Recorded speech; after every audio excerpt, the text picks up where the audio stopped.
Olá, sou o Rodrigo Manzioni, sou professor de Recursos Hídricos na Unesp, Universidade Estadual Paulista, e trabalho na Faculdade de Ciências, Tecnologia e Educação, no campus de Ourinhos. No nosso curso de Saneamento Básico, Recursos Hídricos, Direitos e Responsabilidades, eu vou estar trabalhando com vocês o tema águas subterrâneas. Nesse recurso invisível, que são as águas subterrâneas, foi dividido, então, nesse curso em 3 tópicos. Primeiro, uma introdução, que são as águas subterrâneas, suas fontes, origens, formas, ocorrência, e vamos fazer também uma viagem ao tempo, junto com as águas subterrâneas.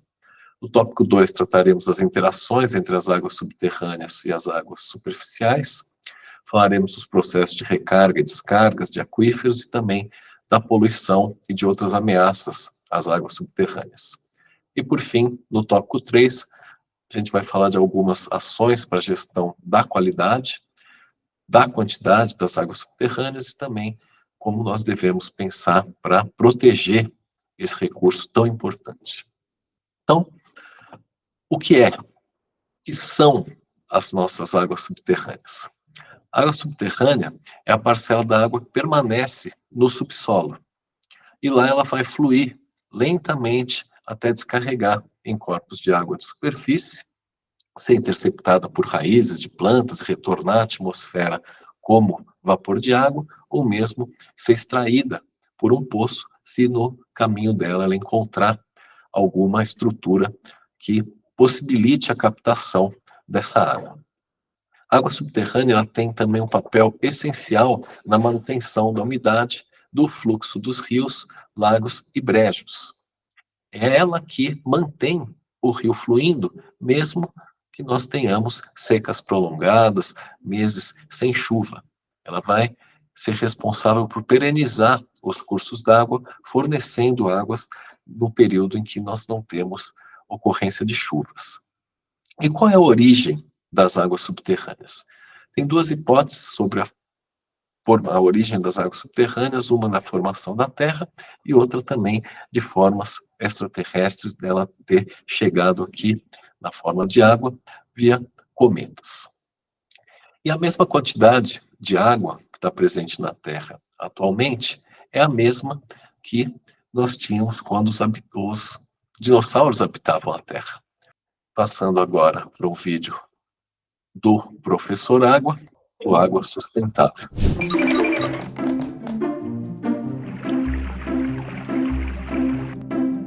Você já se imaginou bebendo uma aguinha gelada com um dinossauro de verdade? Seria impossível, mas você pode estar bebendo a água que um dia o dinossauro já bebeu, porque toda a água da Terra é a mesma desde o seu início. Mas como descuidamos da qualidade, tem menos água boa no nosso planeta. Eu sou o Professor Água, do Instituto Água Sustentável, porque o mundo precisa de água.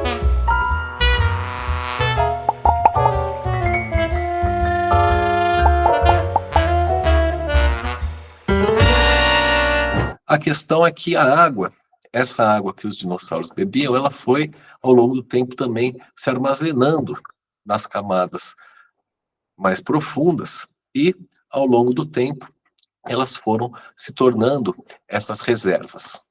Então, nós temos a água de chuva, que no seu ciclo evapora, parte absorvida pelas plantas, escoa como água superficial em riachos, rios e vai infiltrando lentamente na terra, reabastecendo o lençol de água subterrânea. A água fóssil, também chamada de conata, é aquela que fica retida nos poros ou nas fissuras de rocha, desde a formação sedimentar ou vulcano sedimentar daquela rocha.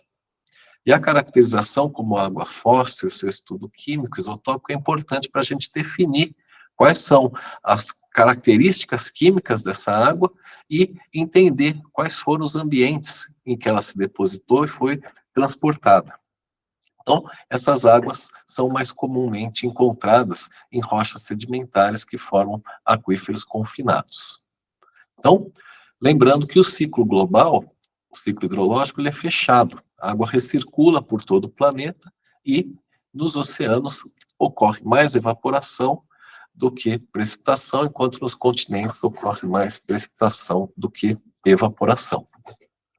A água juvenil, ou água deutérica, também chamada de água magmática, é aquela que vem do magma, e acredito que ele esteja atingindo a superfície pela primeira vez, vinda das regiões mais profundas do manto médio inferior da Terra. É difícil dizer que essa rocha já não foi consumida, essa água está retornando, né, fez parte do ciclo hidrológico no passado, porque a tectonia de placas mostra que as placas vão sendo consumidas, vão sendo soerguidas, então esse processo geológico também vai fazendo com que rochas mais antigas retornem e podem ter um novo ciclo, né, com a água na forma, né, levada na forma preenchendo os poros e os sedimentos, e depois, nessa outra forma, na forma de água cristalina, fazendo parte do retículo cristalino de algum mineral.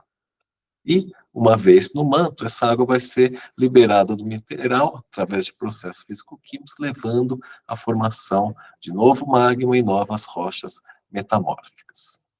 Então, se a gente pegar o ciclo hidrológico em termos regional, ele vai ser um ciclo aberto.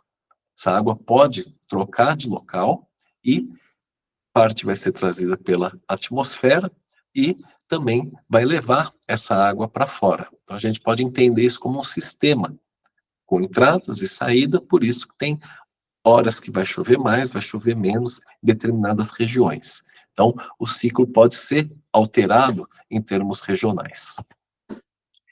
A água subterrânea, ela acompanha o Homo sapiens desde a origem, desde do seu estabelecimento, né, com a escavação em leitos secos, em rios, em épocas de estiagem, e depois, com o estabelecimento das civilizações, os poços comunitários serviam como base para a organização social. E ainda em várias regiões do mundo, onde as pessoas se encontram, conversam, captam sua água e retornam para suas residências. Então, conforme as necessidades iam aumentando, também as ferramentas e os poços iam ficando mais profundos, as técnicas de perfuração dos poços iam se desenvolvendo. Existem desenhos, mais de 8.000 anos antes de Cristo, nos Montes Atlas, entre Argélia e o Marrocos, mostrando captação de água subterrânea.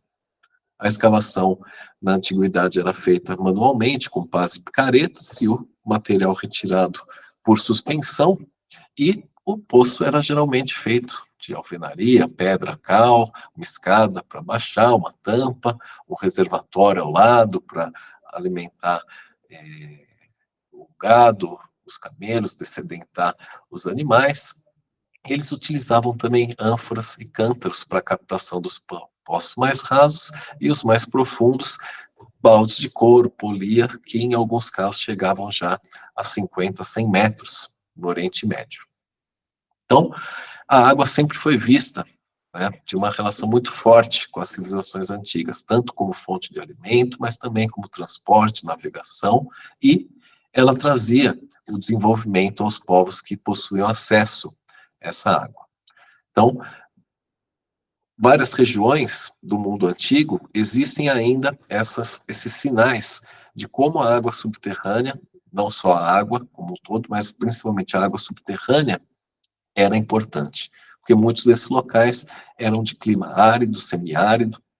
Na Grécia Antiga, a água já foi, né, considerada um dos 4 elementos por Aristóteles, foi considerado o elemento único por Tales de Mileto, importantes filósofos gregos, e foi através do acesso e controle da água que o estabelecimento do homem ocorreu nos vales do Rio Tigre, Eufrates, do Nilo, do Indo e do Rio Amarelo. Então, existe uma forte dependência das águas subterrâneas pelas civilizações mais antigas, como nós temos hoje em dia. Na Bíblia Sagrada existem várias referências à procura de águas por meio de escavação manual, em poços, no livro do Gênesis e vários outros livros aparecem referências.